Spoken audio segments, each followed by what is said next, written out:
Hi friends, இன்றைக்கி வாங்க ஒரு சுவையான சிக்கன் குழம்பு எப்படி செய்யலாம் பார்க்கலாம் வாங்க. அதுக்கு வந்துட்டு தேவையானவை வெங்காயம், தக்காளி, இஞ்சி, முந்திரி, பூண்டு பல் 4 எடுத்திருக்கேன். சோம்பு, சீரகம், மிளகு, கிராம்பு, ஏலக்காய், பட்டை எடுத்திருக்கேன். இது எல்லாமே எண்ணெய் ஊற்றி நல்லா வறுத்து எடுத்துக்கிறேன். இது வறுத்ததுக்கு அடுத்தது இஞ்சி, பூண்டு, இப்போ வந்துட்டு வெங்காயம் சேர்த்து இதை நல்லா வதக்கிக்கிறேன். வெங்காயம் நல்லா வதங்கினதுக்கு அடுத்தது இப்போ நான் தக்காளி சேர்த்துக்கிறேன்.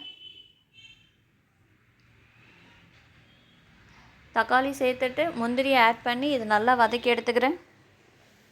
இது நல்லா வதங்கினதுக்கு அடுத்து நான் கொஞ்சமாக வந்துட்டு கொத்தமல்லி ஆட் பண்ணி 1/4 ஸ்பூன் வந்துட்டு மஞ்சத்தூள் ஆட் பண்ணிக்கிறேன். இதெல்லாமே ஆட் பண்ணிவிட்டு உப்பு சேர்த்து நல்லா வதக்கி எடுத்துக்கிறேன்.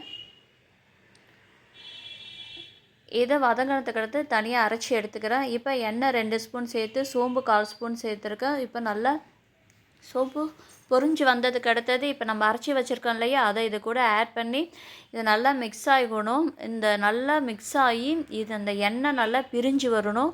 அப்போ அதோடய டேஸ்ட்டு இந்த சிக்கன் கூட வந்துட்டு அது வந்துட்டு அந்த மசாலா ஆட் ஆகும்போது நல்லாயிருக்கும் டேஸ்ட்டு. இப்போ குழம்பு மிளகாய்த்தூள் 2 ஸ்பூன் ஆட் பண்ணியிருக்கேன். சிக்கனை சேர்த்து 1/4 ஸ்பூன் மஞ்சத்தூள் சேர்த்துருக்கேன். இது நல்லா மிக்ஸ் பண்ணிக்கிறேன். இது ரெண்டும் நல்லா மிக்ஸ் ஆகணும். இப்போ தேவையான அளவு தண்ணி சேர்த்து இது ஒரு 5 நிமிஷம் மூடி போட்டு நம்ம கொதிக்க வச்சோன்னா சிக்கனும் நல்லா வெந்துடும். இந்த மசாலா அது கூட நல்லா மிக்ஸ் ஆகி ஒரு நல்ல டேஸ்ட்டாக இருக்கும்.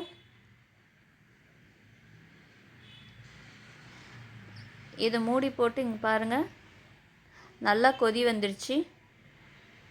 இப்போ கொஞ்சமாக கொத்தமல்லி சேர்த்துட்டா போதும், அவ்வளோதான். ஒரு சுவையான சிக்கன் குழம்பு வந்துட்டு ரெடி ஆகிடுச்சு. உங்கள் வீட்டில் ட்ரை பண்ணி பார்த்துட்டு கமெண்ட்ஸ் சொல்லுங்கள். மறக்காமல் இந்த சேனலை சப்ஸ்கிரைப் பண்ணுங்கள்.